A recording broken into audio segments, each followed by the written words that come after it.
wabarakatuh. Kita pertemuan keempat kali ini tetap dengan materi yang sama, HR Foundation.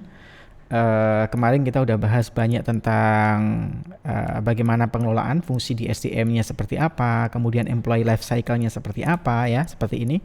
Kemudian kita lanjut sekarang ke rekrutmen. Proses rekrutmen ini proses yang sangat mendasar dari sebuah perusahaan. Kita lihat memiliki sebuah perusahaan itu memiliki sebuah ini ya, apa namanya ya, komit gitu ya. Bagaimana seseorang itu harus ditempatkan sesuai dengan tempat di mana dia bisa bekerja dengan maksimal gitu. Right man in the right place gitu. Jangan sampai kita salah menempatkan orang, harusnya dia di marketing tapi maksudnya malah ke accounting gitu. Itu sangat berlawanan. Jadi setiap orang memiliki tempat tertentu di mana dia bisa dimaksimalkan atau mengaktualkan diri dengan maksimal. Oke, lanjut. Nah, ini yang saya sebut tadi, ini ada bagannya. Jadi sebelum proses rekrutmen di sini, kita lihat sebelum proses rekrutmen di sini, itu ada dua aktivitas di sini. Ya, yaitu adalah perencanaan SDM, perencanaan dengan matang. Tadi misalnya tahun 2022, jadi di akhir 2021 itu semua sudah direncanakan. Kita mau rekrutmen karyawan berapa sih gitu. Atau tidak direncanakan tapi tiba-tiba tahun 2022 nanti misalkan di SDM nggak ada rencana rekrutmen di divisi SDM, di divisi HRD gitu. Tapi tiba-tiba ada yang resign satu gitu. Akhirnya kita harus rekrutmen. Jadi dasar dari rekrutmen itu ada dua. Harus dua dasar yang harus dipenuhi. Tidak bisa serta-merta sekedar rekrutmen gitu ya. Nah, proses rekrutmennya itu ada banyak ya sebenarnya. Cuman kalau diringkas sebenarnya adalah bagaimana kebutuhan pekerjaan itu. Oh, ternyata sekarang HRD dari 3 orang menjadi 4 karena ada kebutuhan untuk di legalnya. Jadi untuk kaitannya dengan hukum, kaitan dengan industrial relationship tadi dibutuhkan orang legal, orang hukum, orang fakultas hukum. Nah, itu diciptakan dulu. Kita perlu jabatan itu.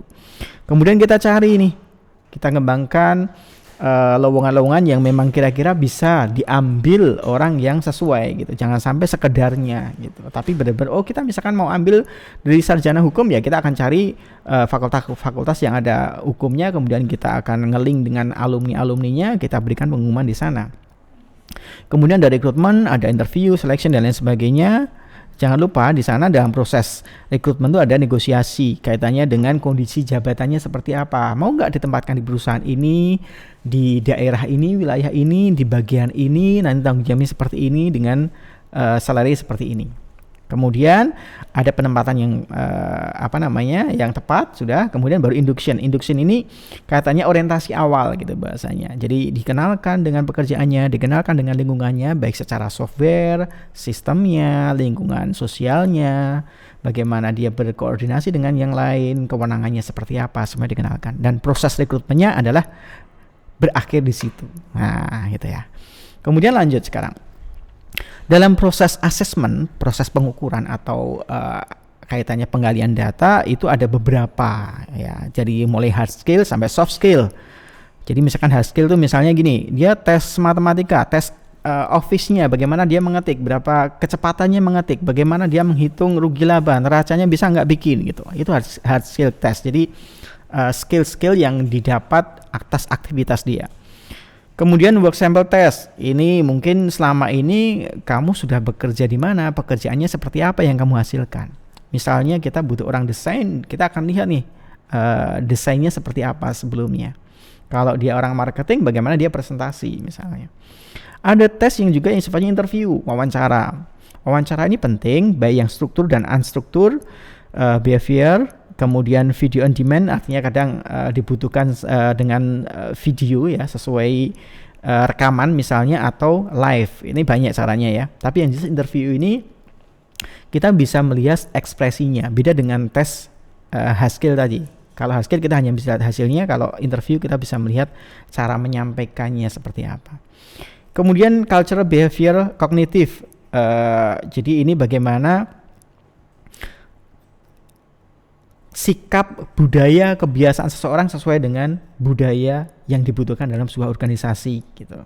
Ini juga penting dilakukan agar nanti tidak ada cultural shock. Jadi biasanya dia dari kota kemudian ditempatkan di sebuah pelosok, ternyata dia nggak betah di situ. Harus ada tesnya juga. Kemudian ada tes personality, ini biasanya teman-teman psikologi banyak berperan aktif di sana. Ada Myers-Briggs, ini salah jenis-jenis tes ya. Kemudian kita kalau ada pertanyaan, memungkinkan nggak sih kalau tes psikologi ditipu gitu, penipuan atau mungkin diakali gitu. Sejauh ini jarang sekali yang berhasil. Mungkin bisa tapi jarang yang berhasil karena memang untuk sebuah aspek, misalnya aspek sikap kerja itu biasanya diukur dengan berbagai alat tes. Jadi nggak cuma satu. Belum lagi nanti di cross check dengan tes-tes yang lain, asesmen yang lain tuh. Ada hard skill-nya seperti apa, contoh pekerjaannya seperti apa, di wawancara gitu. Wawancara apalagi nanti ada satu teknik namanya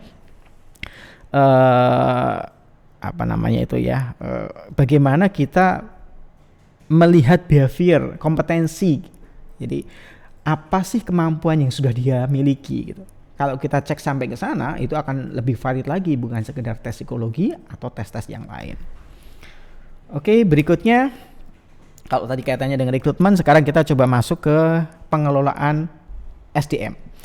Nah, pengelolaan SDM ini banyak sekali, cuman akan coba saya cuplikan beberapa hal yang bisa dibahas dengan singkat gitu ya. Pertama, job description. Job description ini perlu saya sampaikan karena memang menjadi dasar dari banyak aktivitas di HRD.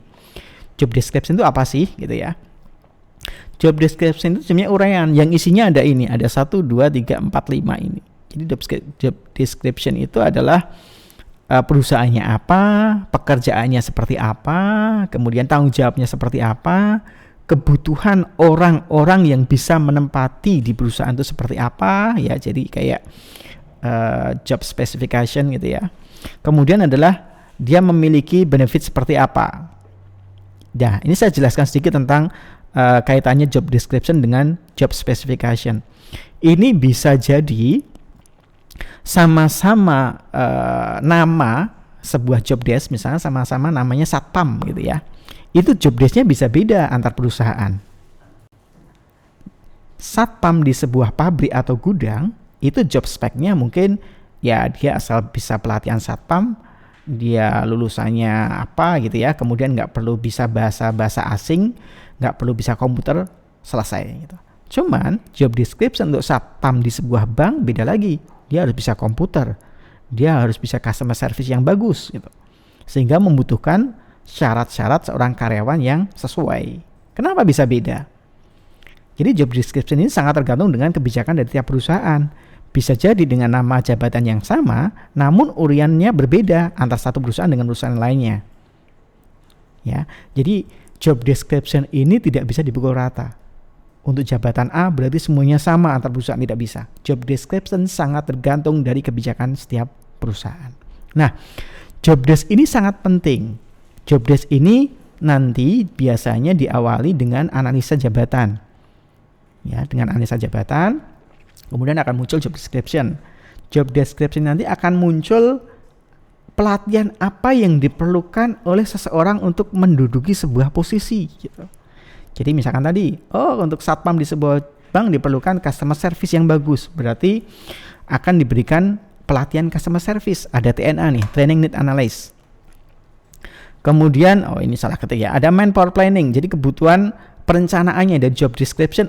Ternyata kita kebutuhannya banyak nih. Karena apa? Dalam sebuah jabatan, dalam sebuah divisi ternyata dibutuhkan satpamnya 5 gitu.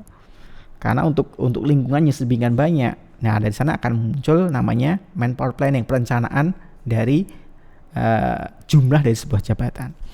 Oke, saya pikir itu untuk pertemuan keempat. Kita akhiri, akan kita lanjut pada pertemuan berikutnya. Terima kasih. Assalamualaikum warahmatullahi wabarakatuh.